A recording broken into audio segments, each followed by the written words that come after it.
Every single one of us here, we have a dream and aspirations to do what God has called us to. We have promises and all that jazz, and that's the top of the mountain, right?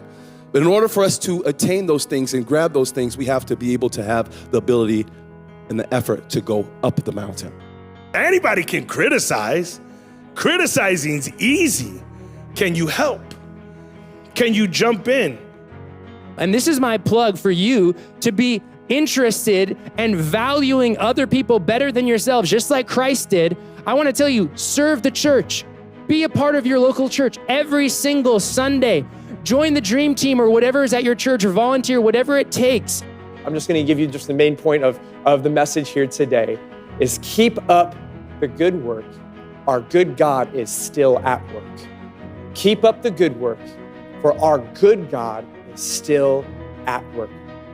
I wonder how many people lack healing in their lives because there's no horizontal confession of sin. I wonder how many people go to church week after week after week, and they're a spectator in a church service, but they've never actually gone to that scary level of healing, which is confessing their sin to somebody else. Would you be willing to embrace the Jesus of the Bible that is able to, in the same moment, have a worship service and then have a confrontational conversation? And if I were to go around this room, I would imagine that many of our Christianity is too much in the extreme of one or the other. You're here in training. You're the next generation. You're getting ready to embark upon a world that is ready for you. So the question is going to be, are you ready for them? Maybe you don't see the hope that is coming, but today the Lord is saying, I have given you a song. I have placed in your life a song so you can sing it in your moment of anguish, in your moment of loneliness, in your moment of frustration, and you can see the heavens open in your favor and go through the way that only Him can open for your life.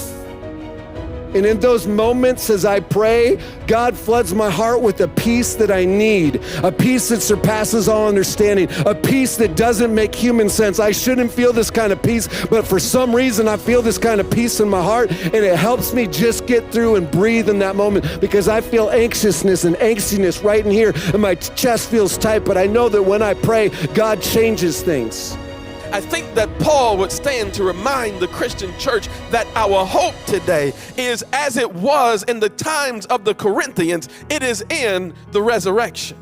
Do you realize how powerful that is? That Jesus, who is fully God and fully man, understands our suffering.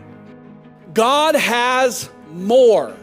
He has more. Does anybody believe that our God has more? He is the God of abundance. He is the God of greater. He is the God of beyond. He is the God of again and again and again. He is a God that surpasses our wildest imaginations. Ephesians 3:20, we read it.